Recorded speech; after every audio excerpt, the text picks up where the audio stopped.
What's your tips with setting up fins? Yeah, well, currently I have my medium board ready here with the 7.0, which I always use a 36 size fin. If I take a bigger fin, 37 means I will put a 7.7 as well. Usually I just use those sizes for those sills. Here's my small board ready for the 6.2. Currently having a 33 centimeter fin in. On the small board I always use between the 32 and the 34 range, using 5.4, 6.2 and a 7.0 on the board. So basically that's my setup here for Fuerteventura. And is there something to do with rake or anything like that that's important? I mean, well, we're searching for a couple of things because we are sailing in very choppy conditions, which means we need a lot of control. But obviously we also need speed, so it's really a balance on which fin is giving you the right amount of power to create speed, but in the meantime it doesn't make you lift off all the time, so it has enough control.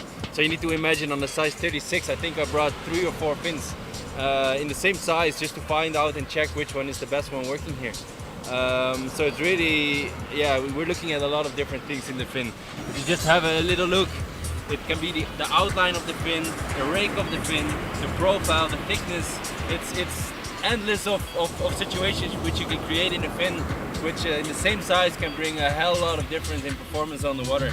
And in relation to foot straps, does that make any difference? Yeah, definitely. I'm always using my foot straps all the way in the back here to create a lot of power on the lift, on the fin.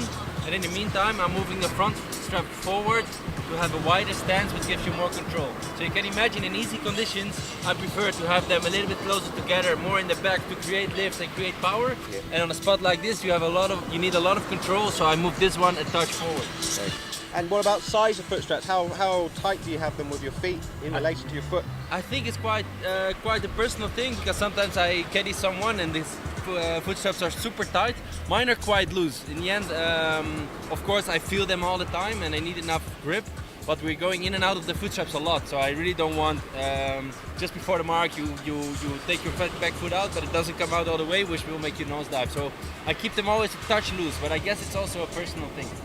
And let's move down the board, like the deck plate, you know, depending on sail size, I guess, and conditions, you move it, or what? Yeah, definitely. I mean, as you can see, it's a touch more on the front now compared to the middle.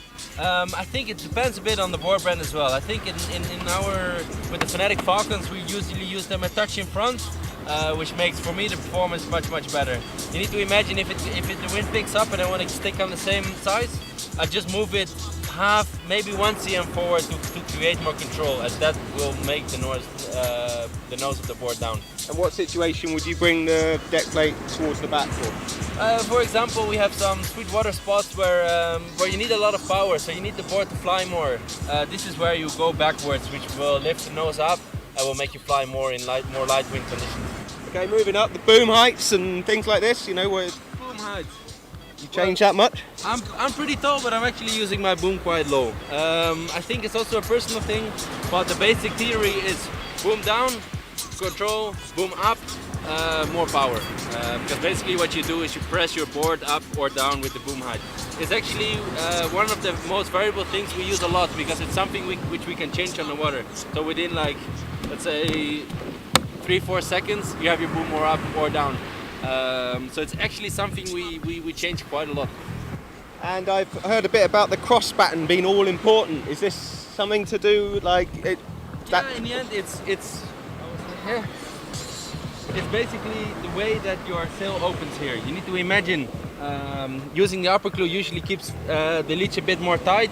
Using the lower one makes it leech a bit more open. So obviously also the point where your batten crosses the boom has all to play with it. Because in the end, on the water with the power, this will open. And basically playing with this, you can play with the power of the cross batten. I'm actually always using the upper one. Why? It gives me a bit more power.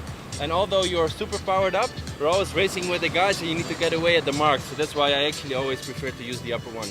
And does this change depending on the sail size and stuff? No, it's actually a general thing, because in the end we are powered up on every size we use. You know, maybe 9.0 in super light conditions not, but as soon as we're on 8.4, we're basically overpowered on 8.4. So the theories, doesn't matter how windy it is, are always the same.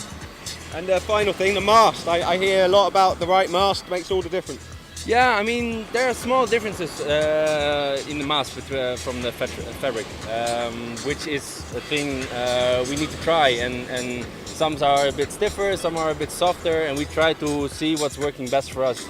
In the end, it's not a thing which many people feel, and it's those little details we need in the World Cup to win. As you see, the racing is super close.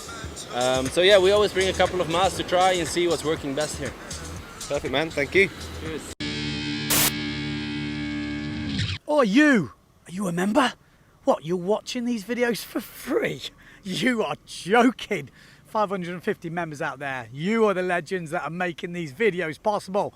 And obviously all the members have chance of winning these lovely hats, yes. And we have product prizes in the prize draws that are only open to the members.